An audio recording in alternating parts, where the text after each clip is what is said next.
आप असल में एक सेक्स से फैलने वाली बीमारी हैं, पता है। हम पैदा इसके कारण हुए हैं, पर क्या हमारा अंत भी इसके साथ होना चाहिए? ये बात सही और गलत की नहीं है, न ही ये नैतिकता वाली बात है। मैं आपके कहने का मतलब ये है कि पुराने समय के योगी नॉर्मल नहीं थे, गौतम बुद्ध नॉर्मल नहीं थे, कोई नॉर्मल नहीं था, सिर्फ उनको छोड़कर जो अश्लील वेबसाइटों पर होते हैं। मेरे अंदर सेक्स की बहुत तीव्र इच्छा होती है और इससे मुझे शर्मिंदगी भी महसूस होती है। मैं इससे कैसे बाहर आऊं? आपका अस्तित्व, आप असल में एक सेक्स से फैलने वाली बीमारी हैं, पता है।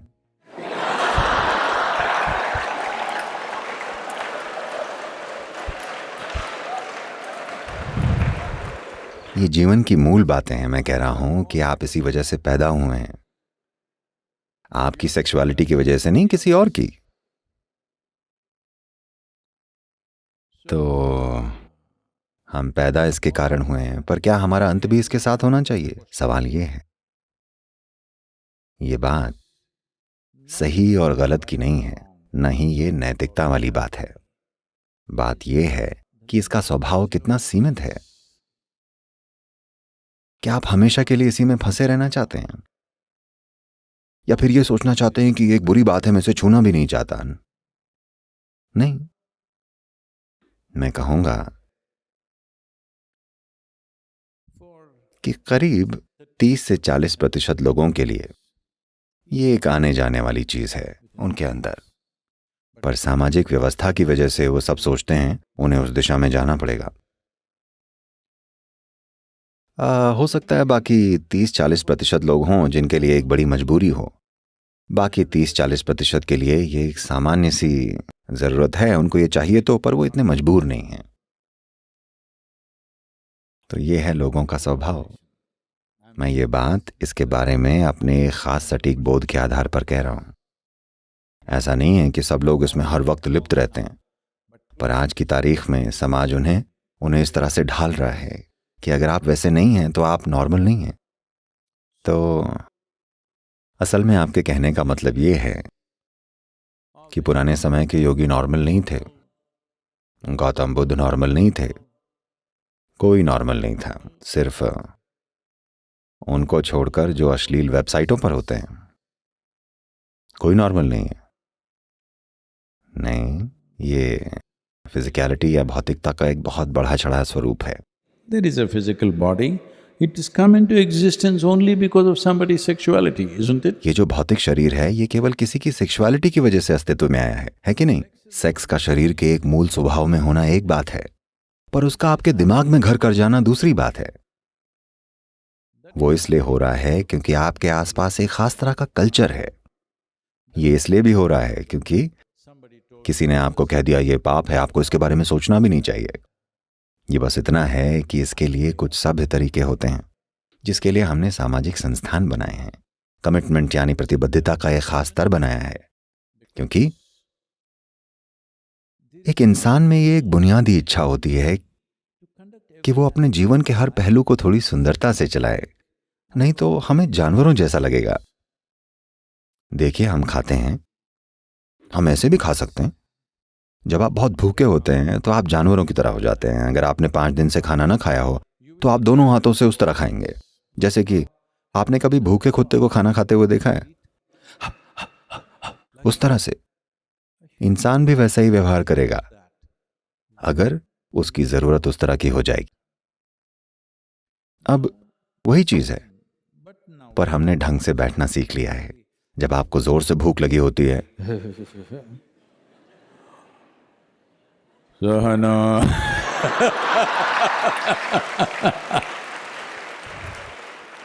कोई ब्रह्मचारी होंगे जो आपको अपने फेफड़ों की ताकत दिखा रहे होंगे।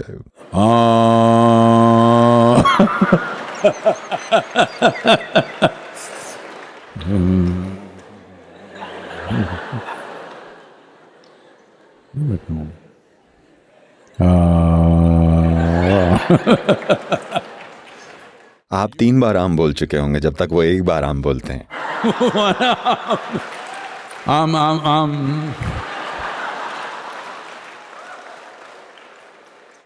क्योंकि जब आपको किसी चीज की बहुत जरूरत लगती है, तब अगर आप बस 2 मिनट रुक जाएं, तो आप देखेंगे कि जो मजबूरी में हो रहा था वो जागरूकता में होगा। खाना, सेक्स, नींद और मृत्यु, ये 4 चीजें हैं जो मजबूर करने वाली हैं। एक मनुष्य जीवन के इन पहलुओं को भी जागरूकता से अंजाम देकर अपने आप को जानवरों से अलग साबित कर सकता है। सिर्फ तभी तो। अगर आप इन चीजों को धरती के दूसरे जानवरों की तरह करते हैं, तो जैसे ही आप किसी को ऐसे देखते हैं, आप कहते हैं वो जानवरों जैसा है, होता है ना?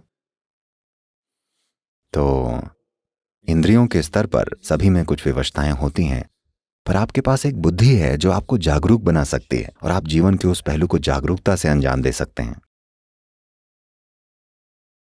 अगर ऐसा नहीं हुआ तो आपको आए दिन बलात्कार, वहशीपन और वैसी घटनाओं के बारे में सुनने को मिलता है।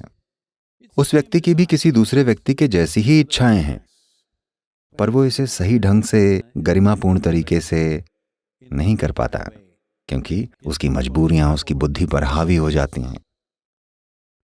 तो पहली बात ये कि आप इसके बारे में ये सारी बकवास छोड़ दीजिए कि ये पाप है, नैतिक रूप से गलत है। मुद्दा वो नहीं है। समझने वाली बात यह है कि ये चीज सीमित चीज है। बहुत सारे ऐसे लोग हैं जो खाते खाते रुक नहीं पाते। हेलो,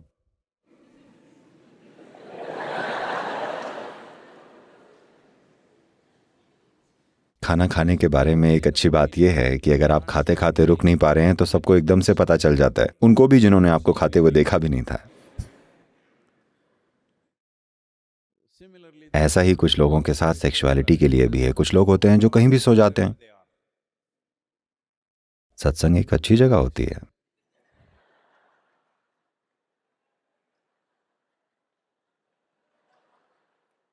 ये होता है, कोई बात नहीं। तो यही मूलभूत चीज है। ये मूलभूत प्रवृत्तियां जो हमारे शरीरों के अंदर हैं, यानी खाना, सेक्स, सोना व मृत्यु, जब आप इन चारों चीजों को जागरूकता से अंजाम देते हैं, सिर्फ तभी आप मनुष्य होते हैं। मृत्यु को भी मैं कह रहा हूं, तभी आप सही मायने में मनुष्य होते हैं। नहीं तो आप एक क्रमिक विकास की गलती हैं। तो मैं क्या कर सकता हूं सद्गुरु, ये तो क्रमिक विकास है। नहीं, यही तो असली बात है। एक बार जब आप मनुष्य बन गए तो क्रमिक विकास या एवोल्यूशन आपकी मर्जी से होता है। क्या आप विकसित होंगे या नहीं? जब आप बंदर थे, आपने मनुष्य बनना चुना नहीं था, पर एक बार आप मनुष्य बन गए तो आप किस तरह के मनुष्य बनना चाहेंगे, यह आपका चुनाव है। मजबूरी भरे किसी क्षण में आपको लग सकता है कि आपके पास कोई चारा नहीं है। नहीं, आपके पास चुनाव है। आपने बस अभी उन चुनावों का इस्तेमाल करना नहीं सीखा है।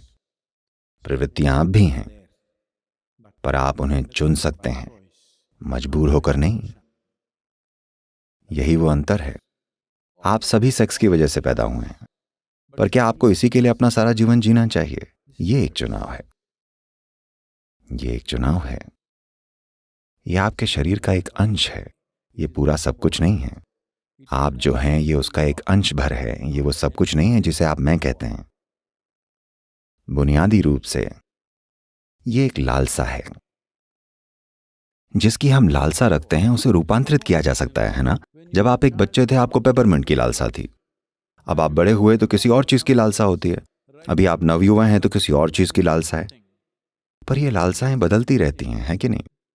This longing, will it change by the compulsions of time or will it change? ये लालसाएं क्या ये समय की मजबूरियों से बदलेंगी या फिर ये बदलेंगी आपके चुनने से, सचेतन चुनाव से? ऐसा नहीं है कि आपको ये छोड़ना पड़ेगा, आपको वो छोड़ना पड़ेगा, आपको ऐसा बनना चाहिए, वैसा बनना चाहिए। उसके भी तरीके हैं ताकि जो इनसे ऊपर उठना चाहते हैं वो ऊपर उठ जाएं। ये कुछ छोड़ना नहीं है। अगर आप ऊपर उठ जाएं तो आप सबसे मुक्त हैं। पर सबसे जरूरी बात यह है कि जब आप वो कर भी रहे होते हैं तो क्या ये एक जागरूक चुनाव है या आप एक मजबूर जानवर हैं? यही जरूरी है। This is the thing, because the essential difference between क्योंकि एक मनुष्य और जानवर में बुनियादी फर्क है उनकी जीवन के प्रति प्रतिक्रिया। हम जीवन को लेकर एक जागरूक उत्तर हैं। इसका अभ्यास कीजिए।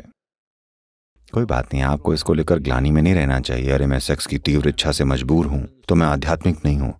आप तीव्र हैं तो आप इसको आध्यात्मिक प्रोसेस बना सकते हैं, बजाय इसके कि आपको चलाए। अगर आप चलाने वाले बन जाएं तो यही आध्यात्मिक प्रक्रिया है। क्या आप चाहते हैं आपको कोई चीज चलाए या आप चलाने वाले बनना चाहेंगे? अगर चलाने वाले आप हैं तो यही आध्यात्मिक प्रक्रिया है। नमस्कार।